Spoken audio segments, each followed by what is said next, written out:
At Domino's, we're on a mission to make sure our customers can always get hot pizza, even when the weather is not so hot. That's why we're plowing unplowed roads across the country, like this road, and this road, and Judy's road. Thanks. You're welcome, Judy. Nominate your town for plowing assistance at plowingforpizza.com so you can carry out 2 medium, 2 topping pizzas for $6.99 each from Domino's, no matter the weather. The Daily Show with Trevor Noah. I told you we would beat John Oliver if he wasn't in our category. It wasn't me getting out of the category. I was moved out of it. John Oliver says, by the way, he didn't remove himself from the category. Somebody put him in a different category, so there you go. We're both good friends. He's an amazing human. I'm a fan of his show. This is a wonderful reunion with a cherry on top. Yes, indeed. Trevor Noah took home the Emmy for Outstanding Talk. Happening now. It's day 1 of the capital murder trial of Gilson Avila Rodriguez. We'll take you inside the courtroom as the prosecution lays out their case, saying this was a cold-blooded murder. The coldest temperatures yet with this cold snap are coming tonight. We'll get into just how cold and where, along with a brief warming trend, followed by another cold front. I'll help you prepare in just a bit. And it's no surprise Donald Trump wins big in Iowa, cementing himself as the Republican frontrunner for president. But as the primaries head to New Hampshire, is there hope for Nikki Haley and Ron DeSantis? The news at 5 starts right now. We begin with breaking news. More than a dozen San Antonio fire crews at an apartment complex in the 1900 block of Larkspur. This is near Bel Air Drive and Braesview, and you're looking at it live from Sky 12. 33 fire units responding to the scene, ladder trucks in position, water being sprayed for them to put out the flames. You can see a little bit of smoke. We do not see flames anymore. We're told by fire officials this was a 2-alarm fire, no injuries. Everyone accounted for, almost a dozen units affected by the fire, water, or smoke damage. The residents that are affected by this fire are being assisted. Right now, firefighters say the fire does not appear to be suspicious. We do have a crew on the ground gathering more information, and we will be updating you with more details as we get it here online and on KSAT.com.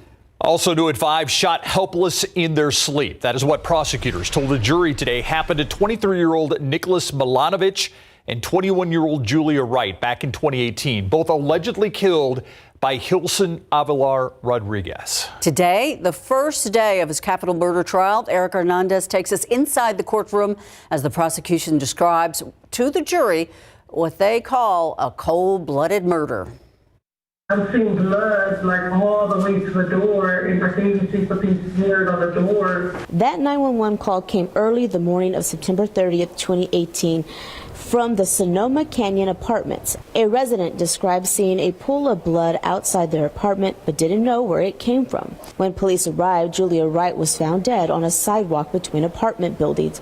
Her trail of blood led to the discovery of Nicholas Milanovic inside his apartment with a gunshot wound to the head. The man allegedly responsible for the crime, Gilson Avila Rodriguez. Prosecutor Raul Jordan saying the motive for this crime all had to do with stealing drugs and money, and that both victims didn't see it coming. He saw them both laying in bed, helpless, asleep. Bang, bang. Shot them both in the head with a 9mm fire. The defense says that Avila Rodriguez feared for his life after somebody ordered him to do the crime or he would be killed.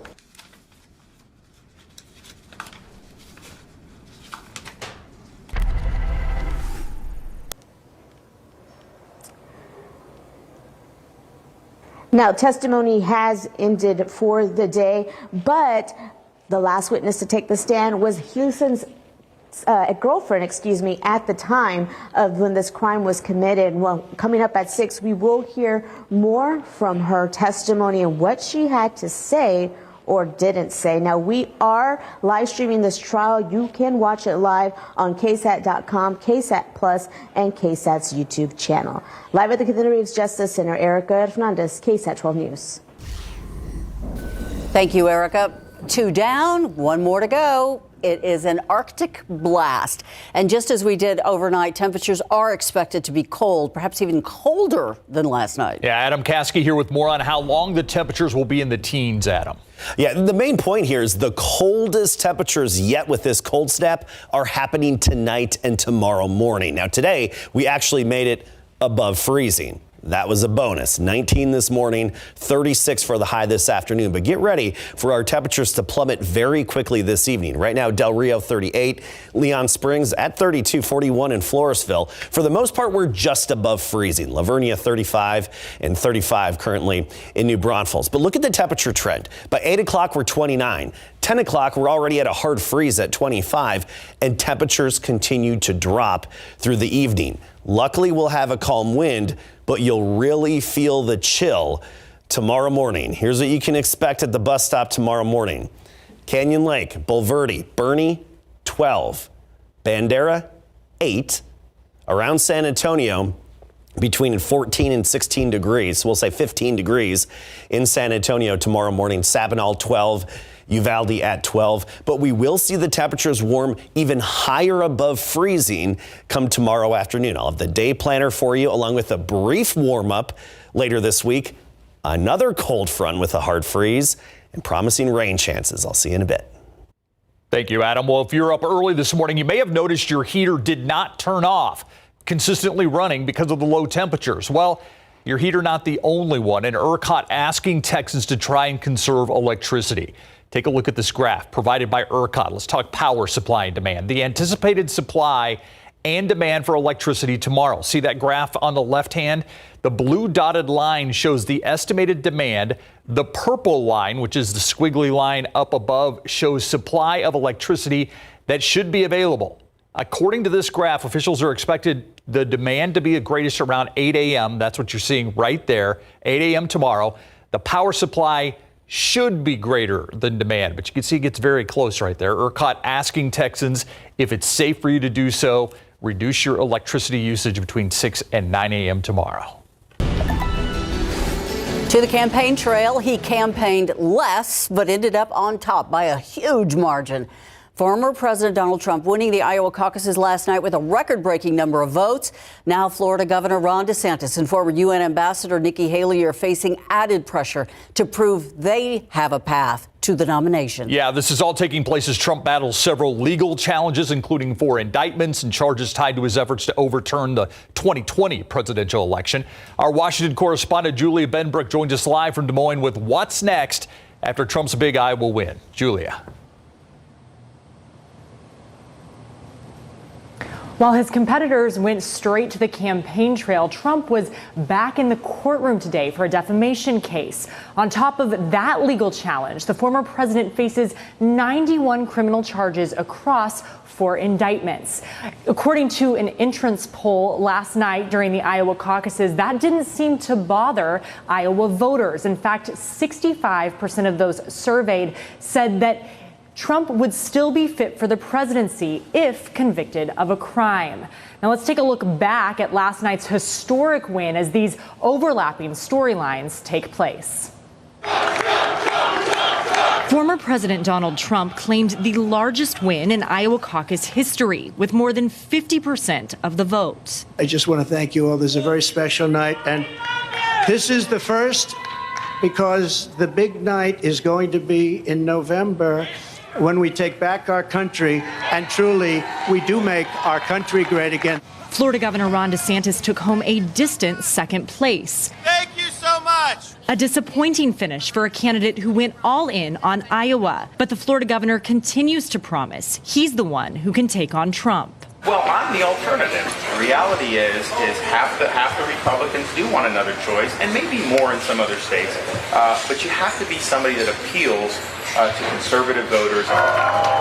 Former UN Ambassador Nikki Haley followed DeSantis closely, coming in third. She's been on an upward trajectory in New Hampshire, where voters head to the polls next week. We're putting Iowa in the rearview mirror. I mean, now it's New Hampshire and it's go time. We've got a week to go and do that, but I've been campaigning here for 11 months now. And so we're ready to kind of just finish this off and get it, and we're a stone's throw away from him.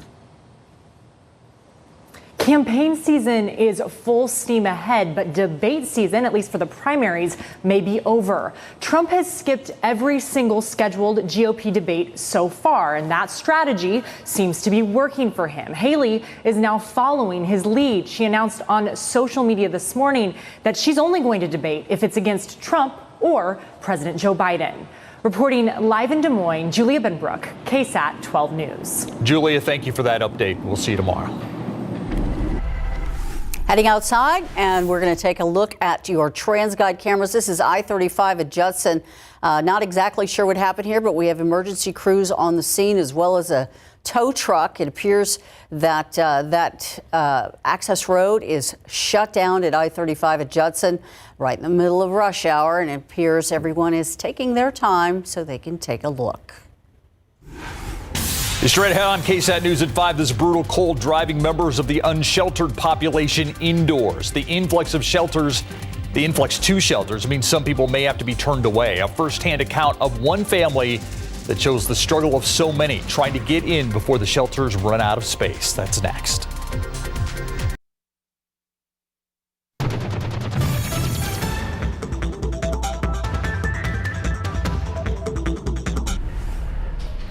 I'm Myra Arthur, and here's a look at what we're working on for the news at 6 o'clock today. Crime is up in San Antonio, but not in every crime category. Find out what's behind the bump in crime last year and why the drop in homicides may not be as big as it seems. Plus, shelters are packed with people trying to escape this cold. Many of them have never come to shelters for resources before, though. How a substance use recovery team is using this opportunity to offer some life-saving help to people experiencing homelessness. That and more coming your way today at 6. Thank you, Myron. Speaking of homelessness, during these dangerously cold days, there are so many people without shelters searching for warmth. Haven for Hope, designed to sleep a little more than 1,400 people with an overflow capacity above that of 290. And in just the last 2 nights, Haven has hosted at or above capacity, trying to house families that cannot be accommodated in other nonprofit shelters. Max Massey visited Haven for Hope today and spoke with a family who knows all too well what it's like to search for a safe and a warm place to go. The reason I came to Haven for Hope, a year ago, I was hooked on meth. And I got tired of that lifestyle, so I was tired being homeless. Rachel Garcia currently lives here at Haven for Hope. She's working to get back on her feet. I love it. It's a place for me and my daughter. They treat us good. Rachel and her family, they're surrounded by other people who are also looking for a fresh start and who are looking for a warm place to sleep. So we've been over capacity, and that is why we made the decision this winter for these cold snaps that we're going to prioritize families at our shelter for our overflow emergency sleeping and count on the other shelters to take in individuals. Terry Belling with Haven for Hope telling me reaching capacity, it's nothing new for them. But this time, it just took extra preparation and extra collaboration. Whenever we had somebody that we had to divert because we had reached our capacity, we were able to transport them over there via taxi and get warm shelter for the night. Terry says on Sunday night, 12 people had to be taken to other emergency shelters, and last night, 10 more were diverted because there just wasn't enough space. How do you guys plan to open more shelter? Because it doesn't seem like this problem's going away. Right, so we will have continuing conversations with the city and the county. There is optimism that changes could be coming to fruition, helping more families like Rachel Garcia, families who have or are going through it. What was that like? Oh, it was so cold, nothing to eat. It was very ugly for me. But now, Rachel is working towards what comes next. My next goal is finishing parenting class and be out here in 3 months, have my own place with my daughter. Max Massey, KSAT 12 News. We wish her well. Well, new at 5, the Institute of Texan Cultures, a step closer to being on the National Registry. According to the San Antonio Business Journal, the Texas Historical Commission State Board of Review unanimously approved the San Antonio landmark to be listed on the National Register of Historic Places. This approval comes 2 months after the San Antonio Conservation Society revealed it was pushing for that designation. The Institute is said to be one of the last remaining pavilions from Hemisphere 68's World's Fair. If granted the national designation, UTSA, which owns the Institute of Texan Cultures, would be eligible for financial incentives, including a tax credit to preserve the 155,000 square foot structure. Though there's been some speculation that this may also be a future site for a Spurs arena. Anyway, the next step in the historic process is for the state's historical commission to submit a request to the National Park Service. Taking a look outside with live cam, absolutely stunning looking from this vantage point, but we need to underscore something that Adam said earlier. Temperatures 12 degrees, 13 degrees. We're not talking wind chills at all. We're talking actual temperature, right? Yeah, that's right. I mean, actually, the wind chill won't be a factor because the wind is turning calm right now, which is nice. And typically when you get the deep extreme cold, the wind tends to simmer down because we cool off more with a calm wind. The strong winds, they mix the atmosphere at night. In turn, they typically keep us a little bit warmer, but it's going to be calm and cold tonight. We'll dive into the details in a moment. A brief warm up on Thursday in the 60s, then windy and cool again as we get into Friday. However, some promising rain chances are ahead. We have some good news in the forecast. Let's get right to it. First, of course, with the chilly temperatures. Tomorrow morning, San Antonio around 16 degrees. Notice that's our low point. However, despite a brief warm up, we have more freezes and even another hard freeze in the forecast. That would be Saturday morning at 24. So we're not done with the cold. It's just this is the low point for the foreseeable future. And then look at this. By early next week, we have mornings back into the mid 40s, which is a little above average for this time of year. 7 a.m. tomorrow morning, waking up in Del Rio at 19, Hondo and Uvalde 12, Beeville 17, Gonzales close to 10, Canyon Lake around 12 degrees. Get ready for the extreme chill tomorrow morning. Again, luckily, no breeze, so we're just talking chilly air temperatures. And overall, we're just going to be in the teens for the most part. A few locations dipping down into the single digits in parts of the hill country. But I think by and large around San Antonio, around 15 degrees, give or take. Timberwood Park 12 Leon Springs tomorrow, Converse starting the day at 14. Here's the difference though. We warm up quickly.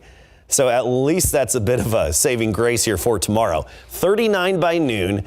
45 by 4 p.m. So yes, the coldest morning yet, and actually our coldest morning since December of 2022, but at least we get into the 40s in the afternoon. 46 Rio Medina and New Braunfels, 46 in Converse, Stinson on the south side, 48 along with Poteet. And our afternoon temperature trend, it's going to be up and down quite a bit as it often is this time of year. But notice the high point Thursday, right up near 70. We'll be in the upper 60s. Only for that to be taken away from us and the rug pulled right out from under our feet, because by Friday we're back down to 48 for an afternoon high with gusty cold wind coming in out of the north. And then as our rain chances go up, our temperatures go up as well. Rain chances early next week, and we're talking liquid variety. Nothing that would freeze, just liquid rainfall. So let's talk about it. Our pattern's pretty quiet right now in terms of active weather here in our neck of the woods, but East Coast still dealing with some lingering effects of snow in the Northeast, and another system coming onshore in the western U.S. and especially the Pacific Northwest and even parts of California. Now that system is going to miss us. That's going to pass to the north of us. We're going to have some sunshine, a lot of sunshine actually, for several days going forward, and the main weather makers will miss us until a new one develops as we get later into the weekend. I mean, we're talking by Sunday, a new big dip in the upper level flow. It's going to throw some energy our way. And into Monday, we've enhanced those rain chances. And so far, we've boosted them up to 60%. If you watched Justin earlier today, he rose them up to 40%. We were texting and he said, let's boost them even higher, up to 60% for the rain chances on Monday. A few showers late Sunday and then into Monday. That seems to be our best opportunity. It's too early to really talk about overall accumulations, but at least numerous showers are looking likely at the moment as we get into Monday. A lot more to talk about between now and then, and we'll touch more on Friday's wind and how gusty it'll be coming up at 6. Thank you, Adam. All right. Is Houston feeling Texans fever? I'm curious. if they're getting behind this young team, Mary. Hey, it sounds like it, and it's not just Texans fans in Houston, it's Texans fans also in San Antonio by the sounds. Everyone's feeling good. It's a great time to be a Texans fan, and head coach D'Amico Ryans talks about how the vibe around H-Town and amongst fans has changed for the better. Tre Jones has started 6 straight games for the Spurs. And if you've been following along, San Antonio is playing much better all around. We'll take a look at the numbers that prove that right after the break.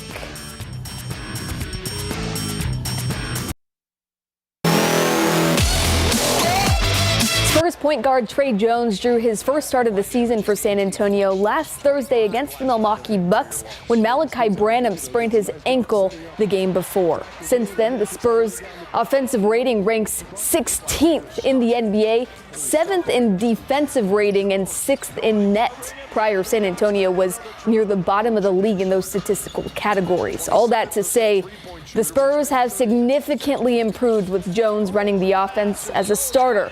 Now, as far as wins go, San Antonio has only won 2 games in that 6-game stretch, but played the Bucks and Cavaliers, 2 playoff teams, close yesterday. The Spurs fell short in Atlanta, and tomorrow night they'll look to bounce back against the 31-9 Celtics at 6:30. Football coverage brought to you by Davis Law Firm. Well, the divisional round of the NFL playoffs is set, and the Houston Texans will face the Baltimore Ravens, who, as the 1 seed in the AFC, had last week to rest. That was while Houston made a statement at home, obliterating the Cleveland Browns 45-15. Rookie stud C.J. Stroud threw for 274 yards and a record-tying 3 touchdown passes and called it a game after 3 quarters before Davis Mills stepped in. The way Houston is playing has fans everywhere on cloud 9.